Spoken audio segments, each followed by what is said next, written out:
Friends, কি খবৰ? মই মাইনী আপোনালোকক স্বাগতম জনাইছোঁ আমাৰ চেনেল মৰম এণ্টাৰটেইনমেণ্টৰ অন্য এটা ভিডিঅ'লৈ। আৰু মই এতিয়া দহি বাতি আছোঁ। আজি ভাবিলোঁ আপোনালোককো অকণমান দেখাওঁ মই কি পদ্ধতিৰে দহি বাতোঁ। আজিকালিতো সকলোৱে নিজেই নিজৰ কামখিনি কৰিয়ে লয়। এনেকুৱা ধৰণৰ কামবোৰ আজিকালি প্ৰায় মানুহে নিজেই কৰে আৰু ময়ো তেনেকৈ নিজৰখিনি নিজেই কৰি লওঁ।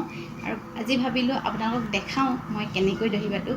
সকলোৰে পদ্ধতিটো বেলেগ বেলেগ হয় আৰু মোৰতো আপোনালোকে চাওক, কেনেকুৱা পায় জনাব। গতিকে ভিডিঅ'টো আৰম্ভ কৰোঁ। তাৰ কাৰণে মই এয়া বৰ্ণালী পাত সূতা লৈছোঁ। ফুলটো যিহেতু হোৱাইট কালাৰ আছে, গতিকে মই সূতাটো হোৱাইট লৈছোঁ। আৰু আপোনালোকে বেলেগ কিবা সূতা লয় যদি ল'ব পাৰে। মোৰ এইটো ভাল লাগে, দহিটো ভাল হয়, সেইকাৰণে মই এইটো লৈছোঁ। আৰু সূতাখিনি সম্পূৰ্ণ কাটি লৈছোঁ, কাটি এটা জোখত লৈ লৈছোঁ। এনেকৈ 5ডাল উলিয়াই লৈছিলোঁ। 5ডালৰ প্ৰয়োজন নহয়, অৱশ্যে 4ডালত হৈ যাব। যিহেতু মই চুটি চুটিকৈ দিছোঁ আৰু সৰু সৰুকৈ দিছোঁ, বেছি ডাঙৰ হ'লেও ভাল নালাগে।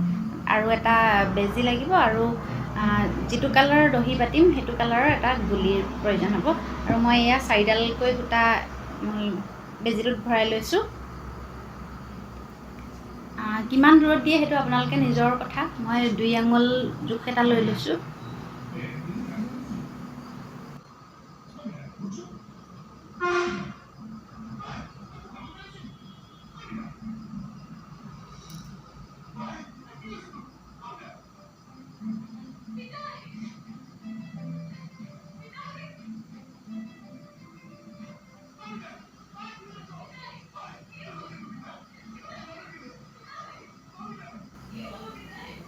মই ইয়াত 3টা গাঁঠি দিছোঁ, যাতে দহিটো অকণমান তললৈ ওলমি থাকে।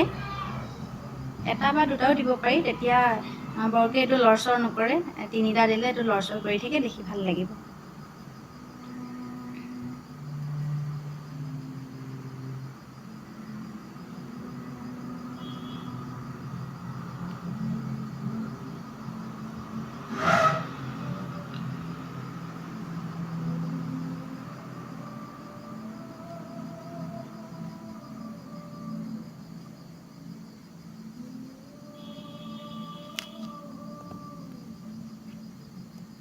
এইটো কিমান দীঘলকৈ ৰাখে সেইটো নিজৰ লগত কথা। মোক যিহেতু বেছি দীঘলকৈ নালাগে, গতিকে অলপ চুটিকৈ ৰাখিছোঁ। আকৌ ইয়াত 3টা গাঁঠি দিছোঁ।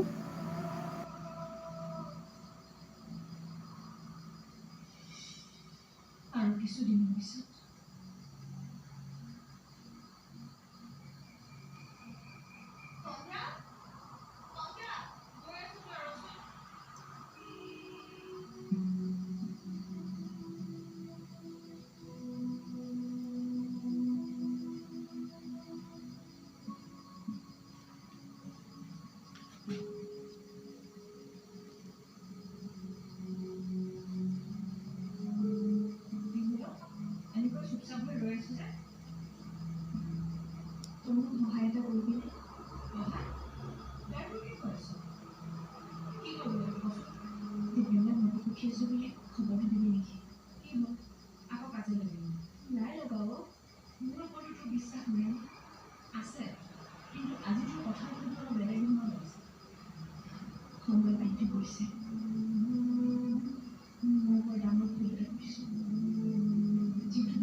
সেইকাৰণে যেতিয়ালৈকে সকলোখিনি কথা জনাব লাগে, নহ'লে মোৰ মনটোতে অনবৰতে কথাখিনি